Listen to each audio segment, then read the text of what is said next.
Every now and then you have a bit of an off night, and maybe this one came against the Sharks. Maybe it's going to be one of the worst nights the Jets have all year. But either way, Winnipeg lost a huge stinker against the San Jose Sharks, the worst team in the NHL. We'll dive into what went wrong and how the Jets can right the ship before their game against LA on tonight's episode of Locked On Winnipeg Jets. You're Locked On the Hockey Jets, your daily podcast on the Winnipeg Jets. Part of the Locked On Podcast Network, your team every day.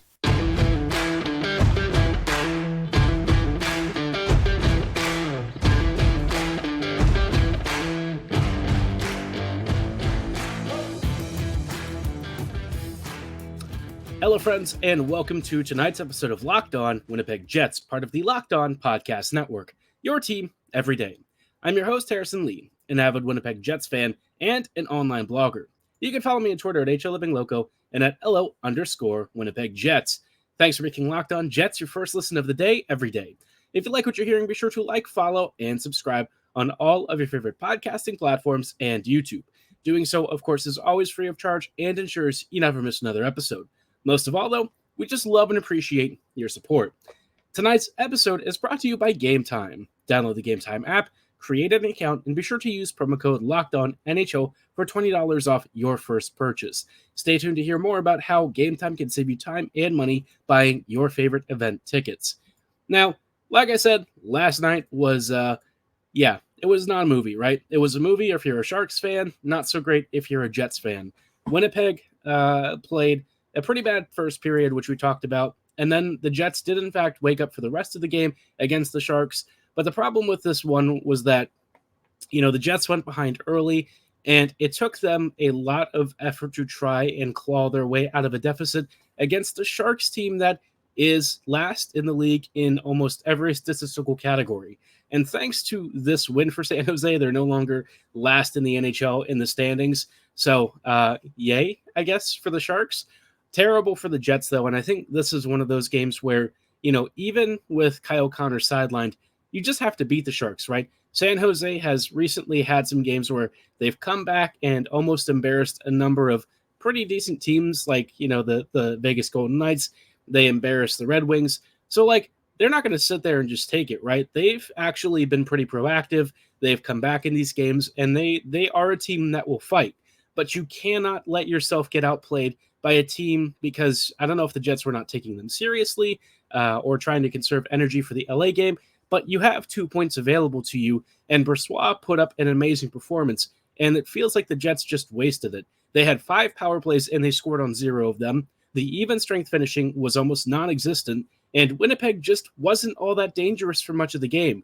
When Winnipeg finally did get into good shooting areas, they either missed the net or, Blackwood made a couple of decent saves and all, some really nice ones here and there, but it just felt like the Jets had so many chances to put the Sharks away, and of course, Winnipeg gets a penalty late, and Logan Stanley turns the puck over in a horrible manner, sets up an entire sequence, and the Sharks score and win off of that for the rest of the game. So just a really ugly loss. I feel like, and look, I'm not going to sit here and rant too much about it, but the Jets just can't be dropping points like this. The season's a long year, a long season, right? 82 games. And obviously in the grand scheme of things, 1 or 2 losses here and there doesn't really shape, as much of your destiny as you might make it out to be. But at the end of the day, right? Winnipeg really wants to get an early lead in the standings. They want to secure a nice spot in the Central Division. You don't want to have to try and make up tons of ground later in the year when the injuries are likely to start mounting and you are fighting with all these other teams who are making trades, bringing in acquisitions, and likely trying to challenge for the same spot. So Winnipeg really has, a great opportunity here to get a couple of points against a weak opponent, and instead they just blew it. It was a really bad game, and even when the Jets started out playing San Jose for the second half of the game, it was just too little too late, and it was really frustrating. The highlight of the evening was, I guess, the Brendan Dillon goal. But, other than that, I just it's frustrating, right? To see this team and know that they've been much, much better in the past, and to see them not really show up for an entire period against the Sharks, it's just not good enough. And I think the team would probably say the same thing. I'm sure the players were not happy with their performance. I'm sure that they looked at this loss and probably felt embarrassed by it. San Jose has like 10 wins this year now. Not great for the Jets, not a great look for the team. And even with the loss of Kyle Connor, the Jets still had more than enough firepower to get through this game. And yet for, 20 to 25 minutes, Winnipeg looked like it was skating in quicksand. Just not the kind of look that you want if you want to be taken seriously as a contender. Now, I think what it does show is that the Jets definitely still have some needs, and they kind of need to make some trades. I think the longer that they let this go, I know Kyle Connor's actually expected to miss 6 to 8 weeks. Jets doctors did confirm it earlier today. So that timeline's right, but Winnipeg has quite a few games between now and his likely return. And even when Kyle Connor was healthy, it's not like this team was playing at the peak of its power, right? I honestly think ever since Bones took over again, this team just hasn't really been all that great. And obviously under Arneal, there were definitely mistakes and things and some performance aspects that weren't up to snuff. But I felt like the team at even strength was rolling a lot better than it is now. And I didn't really expect to see that. I didn't expect to even think about having Arneal back. But I felt like under Scott, things were just working a lot better than they are now. And maybe it's just a small sample size bias. Maybe I'm letting things cloud my judgment. But some of the stuff that we're seeing with how Bones has approached ice time and usage, the handling of Perfetti, it's continuing trends that we saw last year. And that stuff didn't work for the Jets then, and it's not working for the Jets now. So, Winnipeg, I don't know. It's weird, right? You don't really want to complain because the team is in a really good spot overall, but you're starting to see some of these cracks form, and they're the sorts of things that are going to turn into big fissures and cause serious problems for this team. The special teams, which we have on the docket to talk about in just a little bit, they are nightmarishly bad right now, and they really shouldn't be. This Jets power play has enough skill to actually be pretty decent. The Jets penalty kill should also be pretty decent. It shouldn't just be down to Hellebuck and Brossoit bailing the team out every single night. The Jets just have to be better. And it's disappointing to see them, fold under this pressure because I know that they're capable of more. We've seen how this team can really be awesome when it steps up, and when there's that next man up mentality, we've seen this team just play better. So, yeah, a lot of frustration from these games. This road trip has kind of been nightmarish. I know that they beat the Ducks, but let's be honest, right? It wasn't the most convincing of wins despite the score line. And the Sharks loss, even if the Jets did outplay the Sharks, congrats, you beat up on a really bad team and you still lost. So a lot of frustration, a lot of stuff that I'm sure the players aren't thrilled with. And, the Jets then have to face the Kings, which they're currently doing so right now. And we'll talk about how that's going. Spoiler, not great if we're being honest. But, of course, the Jets have one really big problem that we need to talk about because it has the potential to really derail part of this season if Winnipeg can't fix it sooner than later. And we'll talk about why the special teams continue to be a bit of a sore spot for the Jets in just a bit. Before we go any further, though, I did want to shout out our friends and partners at Game Time. When it comes to buying tickets to your favorite event, obviously we know that, things get expensive very quickly.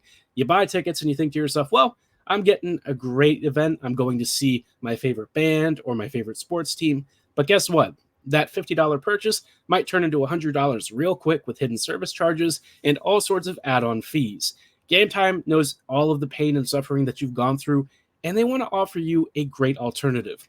Game Time offers you last-minute deals, all-in prices, and views from the venue that you're attending because they want you to see what you're actually paying for. You don't like those surprises where you find you're sitting behind a giant column, right? I don't think anyone does. Maybe the people who go to the Fenway Park enjoy doing that for a bit of a laugh. But if you actually want to see the game and your favorite event, you gotta actually have an in-venue view. And Game Time wants you to make sure that you're not just wasting your money, right? They've got tons of flash deals too. They always keep last-minute ticket deals rotating, and they come with a lowest price guarantee, event cancellation protection, and so much more. So if you want to take the guesswork out of buying tickets, go download Game Time right now, create an account, and be sure to use Locked On NHL for $20 off your first purchase. Again, terms apply. Create an account and redeem code LOCKEDON NHL for $20 off your first purchase. Download Game Time today. Low last-minute tickets, lowest price guaranteed. Hello, friends, and welcome back to this episode of Locked On Winnipeg Jets, part of the Locked On Podcast Network. Your team every day. Every day, thank you so much for rejoining us in tonight's episode as we are talking about some real big issues with the Jets recently.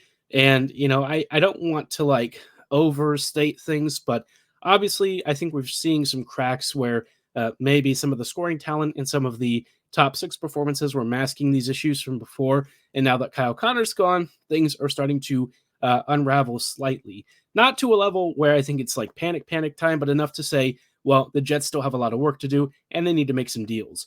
Now, one thing we definitely have to hit the panic button on is the special teams. Before we talk about why, just wanted to talk about something really cool that the Locked On Network is up to.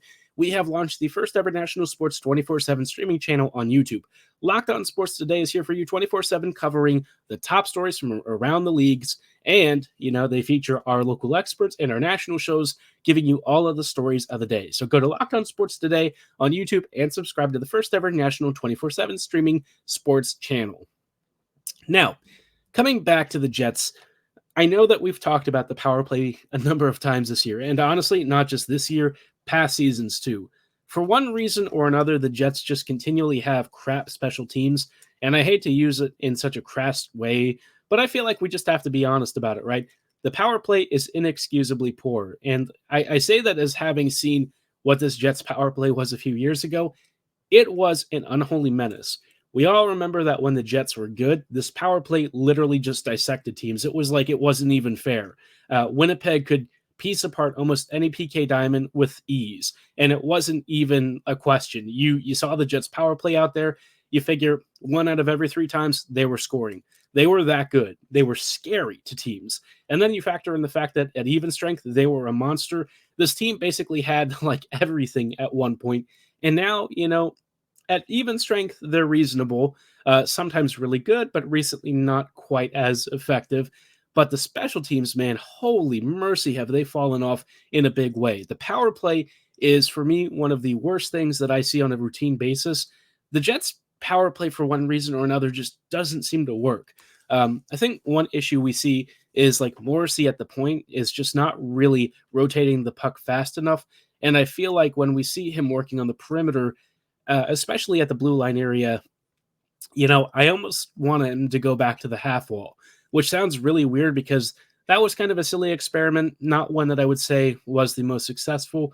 But I feel like Morrissey as more of a shooting option on that right wing is probably more effective than him slowly passing it at the point. I feel like that pivot that they try to do to reverse and switch the play just doesn't really create much danger. It's too slow. It takes too much time. And often, Morrissey actually gets caught on odd man rushes when he coughs the puck up at the blue line. So a lot of reasons to, I think, make an adjustment there.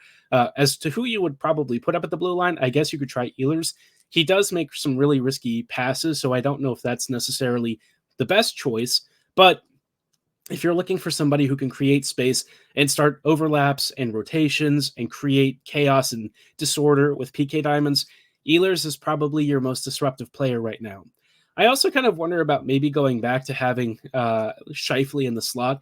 I know that he's been hovering around the faceoff circles on either flank, but I feel like Scheifele was always at his best when he was down the middle, right? That's where he makes his money. I know that they're using Velarde there right now, but Scheifele just has the speed and release to be kind of like that trigger man down low. He can get the shot off almost immediately. He's got great hand-eye coordination, and when he's in the slot, he draws a ton of attention, and he has just an elite scoring ability that not many guys on this team do, especially from tight angles and small spaces. When he was doing that a few years ago for the really amazing Jet squad that used to exist, that's where Winnipeg's power play just ripped opponents apart, right? If you get to that dangerous slot area, no question, Scheifele's going to punish teams for it. So, I could see that being a potential solution. I also feel like, the general stagnancy that we see with the power play continues to be a problem. Guys just aren't really moving all that much off the puck. And I feel like, they wait for mistakes. They wait for things to happen. But what ends up really being the issue for the Jets is, with all the static move or lack of movement and the staticness that we see, most PK diamonds don't actually have to do all that much. They maybe shift over a few feet here and there. They then collapse and close off the slot. And the Jets just keep passing and cycling it around. Then they'll take a point shot that goes off of somebody's shin guard up high, and then the puck bounces out into the neutral zone and either creates a counter, or the Jets take like 30 minutes getting back into the zone. So there's just a lot of stuff that doesn't really seem to work. And like the power play hasn't really improved at all this season. So I don't know what to do, right? I keep thinking about ways to improve it.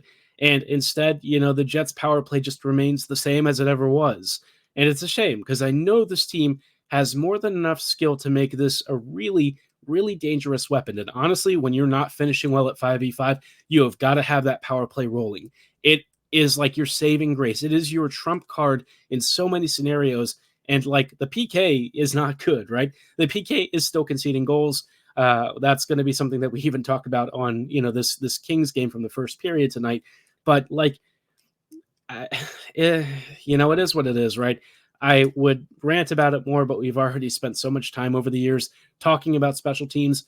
It continues to be a huge problem, and it's really hurting Winnipeg this season in games where, if they just had even an average power play, it would be so much better. They would have beaten the Sharks pretty badly. They had so many chances to put San Jose away and get 2 points. But thanks to a dog crap power play and a mediocre PK and, going with that 11-7 arrangement stuff that's just nonsense, I don't understand. Maybe there will all be some explanation at some point that makes it a little bit easier to stomach. But I tell you what, this team feels like it's handicapping itself, and it's frustrating me because we all know this team can be so much better. But as the saying goes, it is what it is. We'll talk about how this West Coast trip has gone and how it's currently going against the Kings in just a little bit. Before we go any further, though, I did want to talk about a cheerier topic and let you know about Sleeper. A new NHL season brings all sorts of possibilities. Scheifele could score 50 goals.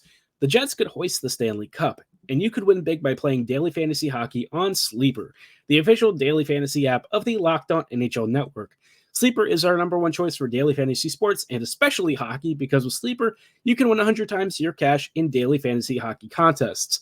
For those of you who are stats nerds and love tracking everything from save percentage to goals to assists and so much more, this is your time to shine. If you think you know McDavid, McCarr, McKinnon, Ehlers, Scheifele, Ovechkin, and the rest better than Sleeper's projections, and you beat either a plus or minus projection, more or less than what Sleeper thinks they're going to do, and you get 8 of those categories right, you could win 100 times your cash.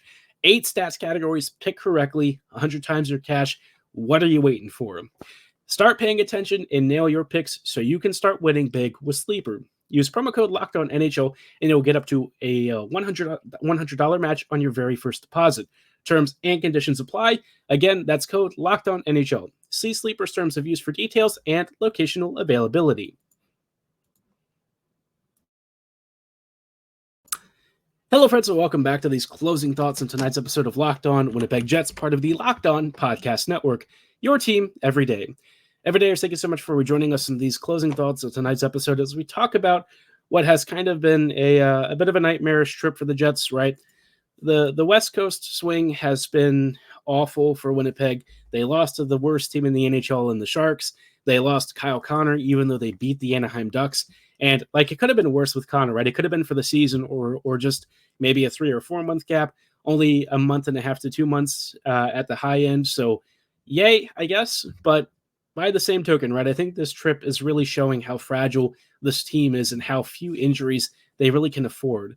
If it was like a Niederreiter, right? Nino is a phenomenal player. He's awesome. We love him. But the Jets could probably handle rearranging the lines and allocating his minutes a little more effectively than they can with somebody like KFC. The Jets don't have anyone internally that they can rely upon who's even close to Connor's impact and effectiveness, and especially his elite release, right? And let's be real, right? That 27, 81, and 55 line was cooking with not just gas, but mainline oil, right? That team was burning opponents alive, and that line was just annihilating the opposition. So to see Connor come out and the team just really become deflated, it's been tough to watch. In the Kings game so far, the Jets are already down 2-0. They've already conceded the power play goal, and it just feels like the Jets are not necessarily being exposed as frauds. I don't think that's a fair assessment. What I'll say about the Jets, though, is I think we're seeing, just how much they need in trade, right? You need a really good puck moving blue liner, and you need a really good top six forward who can not only score, but also bring transition ability. That is something that the Jets don't really have enough of. Winnipeg's transition game is just sort of average, I would say. It's not like the worst it's ever been, but it's pretty lackluster when Ehlers is not on the ice. That's kind of where, like, I think Gustafsson has generally been pretty decent, is getting the puck up the ice. That dude is like relentless on the forecheck. He is a beast along the walls. He hasn't put it all together in other areas, but you can see what might happen if you pair him with legit skill. There's a good player there. I think you just have to give him the right conditions to really succeed. But, other than that, right, how many guys are really talented with moving the puck up the ice on this team? And the truth is, not as many as the Jets probably need. If you get those two pieces in a trade, I think things for this team start to look a lot better. And that's where I really feel like the Jets and the Flyers potentially matching up and pairing up together for a deal for like Konechny and Walker interests me a lot more. So long as the Jets can make the money work, I really feel like there's a natural alignment of needs and fits right there. Is it the best deal the Jets could make? I don't know. Buchnevich would probably be like the greatest gift for mankind coming to this Jets team. And with St. Louis firing Craig Berube, obviously there's now the possibility that the Blues are about to go into fire sale mode. And if Armstrong really does clear out the roster, Buch has to be at the top of the list for the Jets. Konechny, I think, is probably somewhere up there in desirability. Sean Walker as part of a package deal would be sick, especially if you can move some salary off to make that happen. But like all I can say is the Jets definitely are struggling to keep up with a team like LA.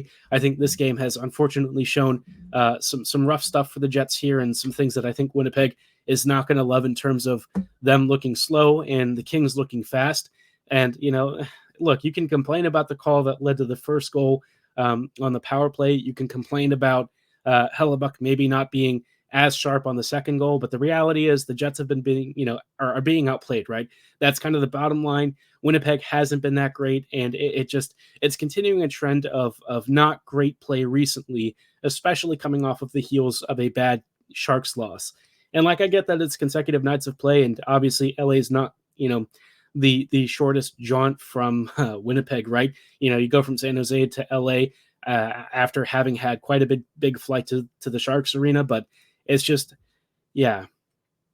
All I can say is we really need to see better from the Jets, and we've got to see it fast because you don't want this to snowball into something that carries home and starts to haunt the Jets. We saw what happened last year with that, and I think we've all seen enough of the losing morale and the drop in spirit, right? We want to see this team do well, and we know that they can. We've seen them do it before. Now it's time for them to prove it and also maybe get some reinforcements to help them get to that point. But let me know what you think of this current state of the team. Are you happy with how they've played? What do you think they still need? Drop your thoughts in the comments below or at my social medias at HLivingLoco and at LO_Winnipeg Jets. For tonight's episode, though, that is going to be all the time that we have. Thanks so much for making Locked On Jets your first listen of the day every day.